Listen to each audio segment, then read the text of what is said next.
loves. Welcome to Life's Just Cray. I'm Kate, and this is where we talk through real life situations that have you up until 2 a.m. talking with your bestie like, okay, but what would you do though? Real situations, real talk, no fluff. My grandma always said you can lead a horse to water, but you can't make it drink. And that's exactly how I move on this show.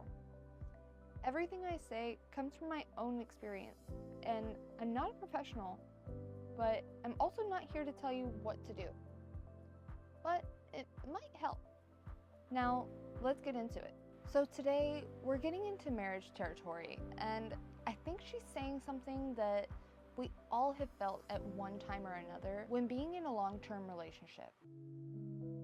My husband and I have been married for 11 years. We have 2 kids together, a house we bought and turned into a home, and a life that, from the outside, looks like exactly what it is supposed to look like. People who know us would describe us as solid, as a couple who has figured it out, the kind of marriage other people hold up as an example.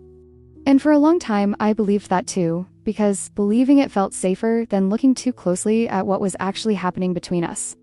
But somewhere over the last 2 years, something shifted so quietly and so gradually that I almost missed it until the distance between us had already grown into something I could no longer pretend was not there. We have become roommates. That is the most honest word I have for what we are right now. We are kind to each other in the functional way that 2 people who share a home and children learn to be kind. We parent well together. We divide the household without major conflict, show up side by side to everything we are supposed to show up to. From the outside, we look completely fine. But I stopped feeling fine a long time ago.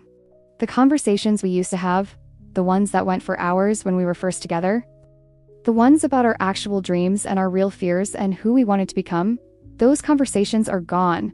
I cannot remember the last time we had one. We talk about the kids and their schedules and what needs to get done this week. We talk about groceries and bills and whose turn it is to handle what. We do not talk about anything that actually lives inside of either of us anymore, and I miss him. Miss the version of us that used to stay up too late talking about nothing and everything all at once. We are not fighting. There is no dramatic conflict I can point to. And I have come to understand that the absence of conflict is not the same as the presence of connection. Some part of me almost wishes we would fight because fighting would at least mean we both still had enough emotional investment in each other to feel something. The quiet is harder than any argument ever was. I tried to bring it up about 6 months ago. My husband listened and said he thought things were fine, and that this was just what marriage looked like after a certain number of years. He seemed genuinely unbothered in a way that made me feel more alone than if he had gotten upset. I love him. I have not stopped loving him for a single day of our marriage. But I look at him across the dinner table sometimes, and I wonder if he still sees me. And I wonder how do people who never stopped loving each other can still somehow end up this far apart without either one of them meaning for it to happen. How do you find your way back to someone you never stopped loving, but somehow lost along the way? You know what I want to say to her first? This is normal. And I know that might be hard to hear, but I need her to understand that people change multiple times in a marriage, multiple times in a lifetime. And the person that you married at year 1 is not the same person sitting across from you at year 11. And that's not a bad thing.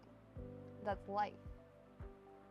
The real work of a long marriage or relationship is not staying the same together. It's learning to fall in love with the person that they're becoming. And sometimes that means that you have to stop grieving the version of them that you first fell in love with and get curious about who they are right now. Because that person is still in there. They just look a little different than they did at the beginning. And that discomfort that you're feeling, that is actually your friend. I know it sounds crazy, but hear me out. The moment it starts feeling uncomfortable is the moment that you still care enough to do something about it. And the dangerous place is when the silence stops bothering you altogether. When you stop noticing it, that discomfort you're feeling right now, that is love still fighting for itself. So you use it. You don't sit on it and wait for something to change on its own, because I promise you, it won't. You open your mouth, you say the uncomfortable thing. You say, I miss you. Not, I'm unhappy. Not, we need to talk. Not, here's everything that's wrong. Just, I miss you. 3 words. Because sometimes, all it takes to break that silence is one person being brave enough to admit that they feel it too. And those 3 words have more power than a 2-hour conversation ever will.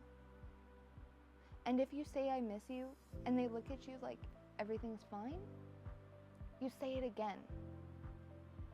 And you say it differently. Because sometimes the person on the other side of that silence has gotten so comfortable in the routine that they genuinely don't realize anything shifted. They can be living in the exact same house, eating the same exact dinners, and sleeping in the same bed, and truly believe everything's okay because nothing is actively on fire.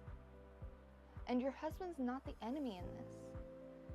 He may just genuinely not see what you see, which just means that your job is not to attack him. It's to show him.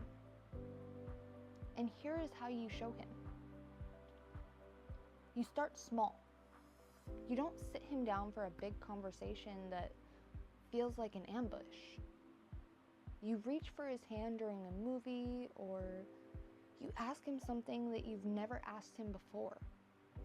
Something about his dreams, his fears, something that has nothing to do with the kids or the house or the schedule. You remind him that you're still curious about who he is, because the intimacy doesn't always come back through a big dramatic moment like you see in the movies. It sneaks back through the small ones. A laugh over something stupid, a look across the room, a conversation that starts at 10 o'clock at night and somehow goes until 2 in the morning. That's how you find your way back. Not in one big conversation, in 1,000 tiny ones. And every single one of those tiny moments is a choice you are making to stay in it together. Stop waiting for the perfect moment, because I can promise you, it's never coming. And while you're waiting for the perfect moment, you're missing out on all the 100 small ones that you could have changed everything with. And start with real. Real is messy and uncomfortable, and it does not always go the way you planned. But it is the only thing that actually works. You didn't build 11 years on perfect moments. You built them on real ones. Go back to that. And here's what I want to leave you with. The fact that you're asking this question means that you haven't given up. And that matters more than you know. Because the people who have truly lost it don't know how to find their way back, especially by reaching out and asking questions. They've already stopped looking. You're still looking. And as long as you are, there's something worth finding. Hold on to that. Alrighty, loves. That's all I've got for you today, and you already know where to find me. Slide into the DMs with your situation, and you might just hear it on the next episode. And if this one hit home for you, share it with someone who needs it, because that is what we do. And remember, just because I've said this advice doesn't mean you have to take it. You're the maker of your own decisions, but you must also be willing to deal with the consequences of your actions, if there are any. Until next time, take care of yourself.